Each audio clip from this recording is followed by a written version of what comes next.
બ્રહ્મા, વિષ્ણુ ને મહેશ જેવું આપણે ભગવાન પર ત્રણ છે, બરાબર. આ તો ત્રણ સત્વ, રજસ, તમસ એ ત્રણ ગુણો છે. આ ત્રણ સંતાનનો અર્થ એવો થાય છે, હું એવું રીતે સમજુ છું કે એક સંતાન રાષ્ટ્ર માટે હોય, દેશ માટે હોય. એક સંતાન છે એ સમાજ માટે કામ કરે, અને એક સંતાન પોતાના પરિવાર માટે હોય. તો આ રીતે તમે જુઓ ને તો હિન્દુ ધર્મની અંદર જે સંતાનો ઓછા થવા લાગ્યા છે, એ પેલા બે હતા, અમે બે ને અમારા બે, એની પેલા તો 4-5 સંતાનો થતા, 8-10 સંતાનો થતા, છતાં બધાનું ઘર ચાલતું.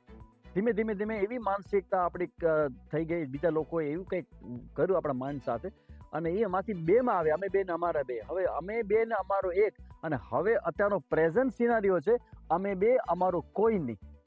તો મારી એક હિન્દુ સમાજના અપીલ છે, એક સાધુ છું અને તમારી પાસે એ વાત મૂકું છું કે જ્યારે પણ લગ્ન થાય, હિન્દુ સમાજની અંદર આટલા બધા લગ્નો થાય છે, તો દરેક લગ્નની અંદર એ કપલ જે છે, જે પતિ પત્ની બને છે, એની પાસે બધા સમાજની સામે, ભૂદેવોની સામે એ સંકલ્પ જાહેર કરે કે અમે 3 સંતાનો કરી રાષ્ટ્રની, સમાજની અને અમારા પરિવારની સેવા કરશું. 3 સંતાનો જરૂરી છે.